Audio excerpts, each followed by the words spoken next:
Okay, so we have completed the second level analysis, and I'm going to review how to extract or view the whole brain contrast results here in this tutorial, uh, which would be instrumental or is one of the necessary steps in order for us to do ROI analyses. Okay, so I'm just gonna go through again um, the opening of the second level results. So first we navigate to the second level folder of our estimated model, the spm.mat, and we will note that we have these contrasts already made ahead of time. I'm going to do something new here so that it will allow us to uh, see a little bit more about how to use results and how to define an ROI.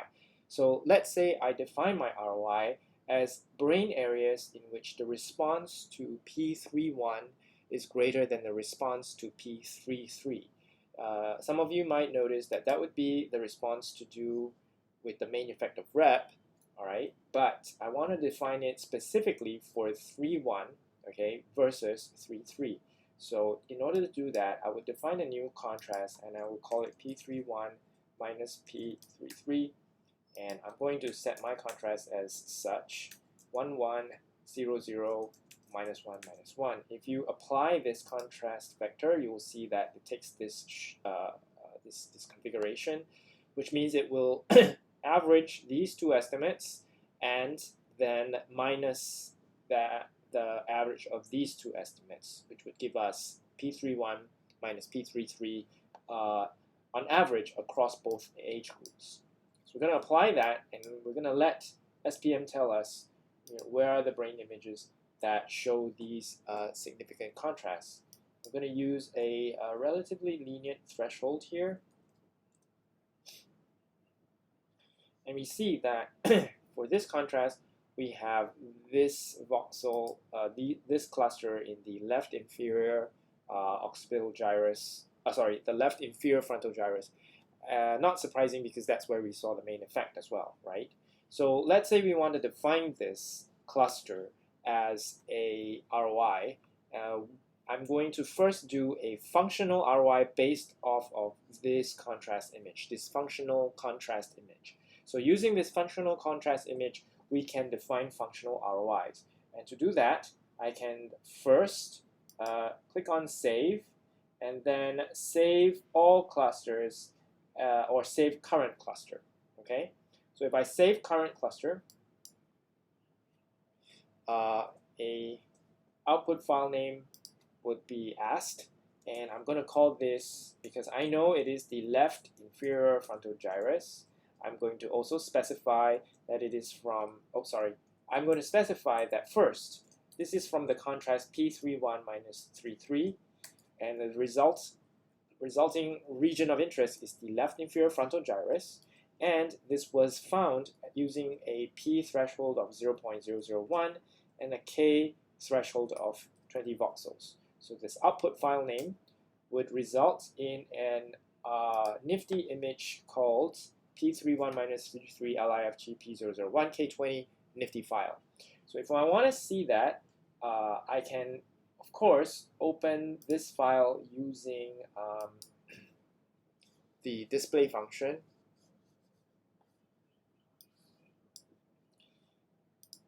Then I can just view it, and you can see that basically it's a binary image that's going to have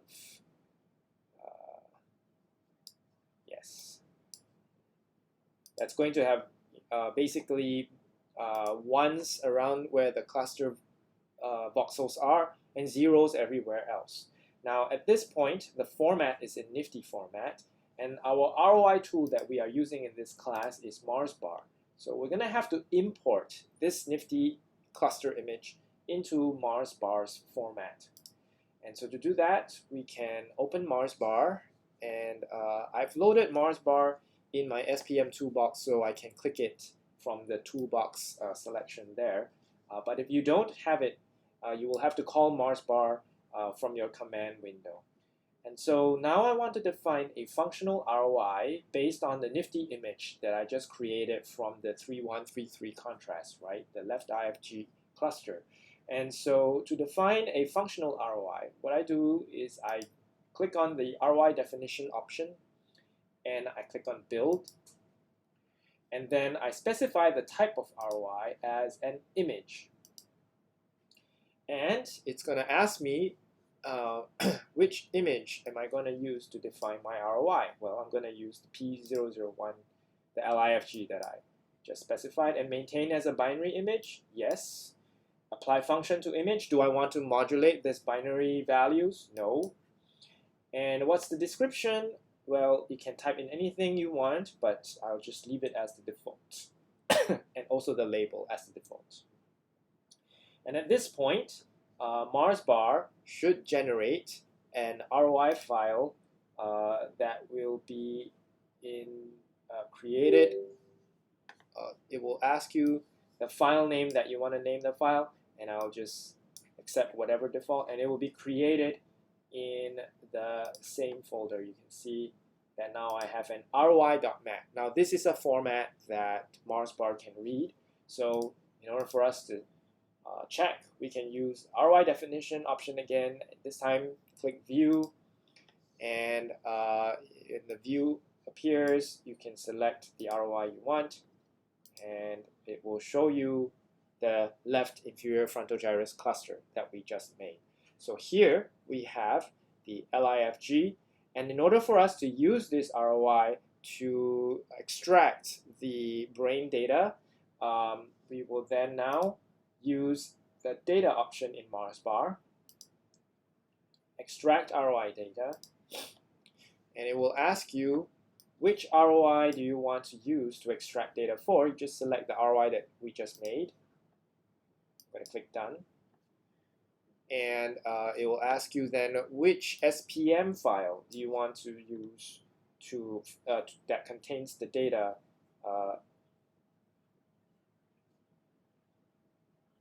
that you just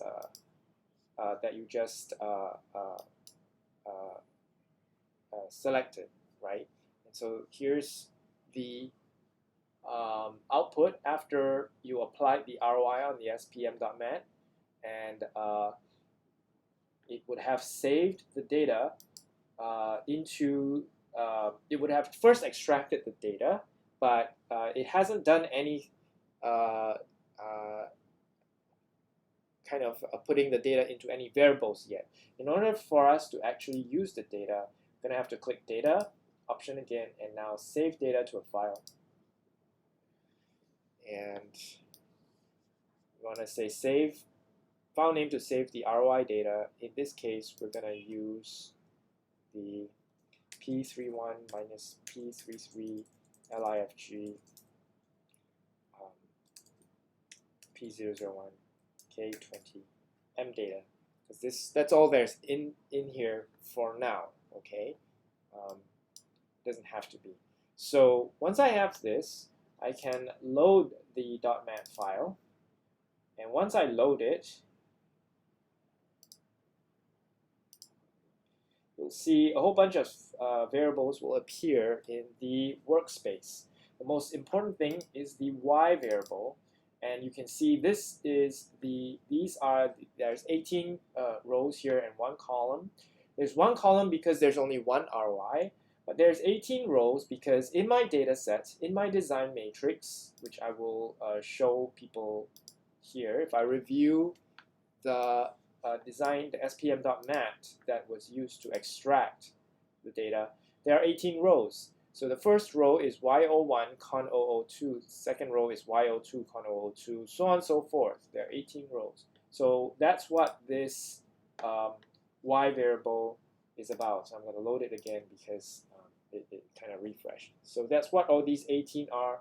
These 18 values are the average contrast values across the LIFG voxels for subject Y01 P31, and then subject 2 Y02 P31 for the same ROI and subject 3 P31 for the same ROI, and then back, and then to, I believe, subject 001 for P31, 002, 003, then back to Y01, now P32. Okay, so that's how the order goes, and you can copy this and use it in Excel any way you want. So that's how you generate a functional ROI based off of your contrast image. Now, I only generated one ROI, the LIFG, but if you recall, we actually had two ROIs from our P31 contrast image, okay, over here. And I'm gonna reinstate the conditions again. Yes, we had this other ROI as well. So let's see if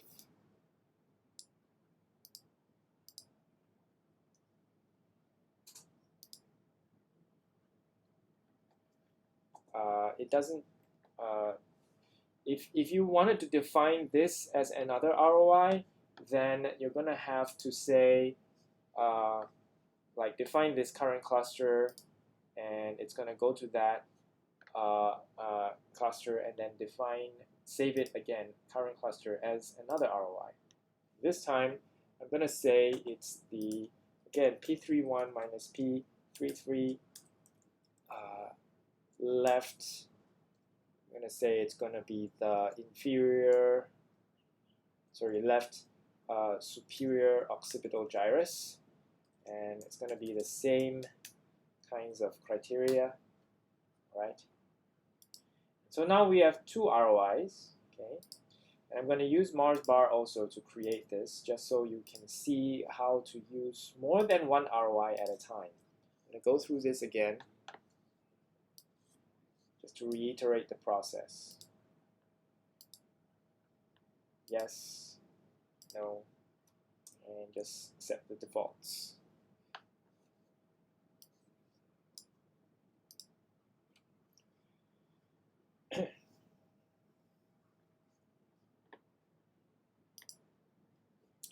Okay, so now I have two ROIs, and I can view them jointly here.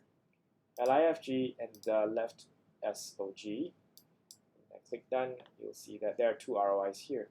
And I can jointly use them to extract the data, and then I will end up with having two columns. So I'm gonna select ROI to extract the data for, and it's gonna, because the SPM has been loaded already, so it doesn't ask me for the SPM file, so the data extracted will be the same. Now I'm gonna save the data to save the data file. In this case, I'm gonna call it P31, because now there's two ROIs worth of data in there. Okay, so I'm gonna say it's just P001 K20, and I'm not gonna specify which ROI this data are for. Just that this is the all the ROIs in my data for the 3.1 minus 3.3 contrast set at this threshold. I'm gonna save that. Now, if I load that file, this one, and I load it, you'll see two columns. All right. So in other words, I've now added another ROI into the data that I want to extract from. All right. Again, you can use this every which way you want in Excel or any other statistical or analysis tools.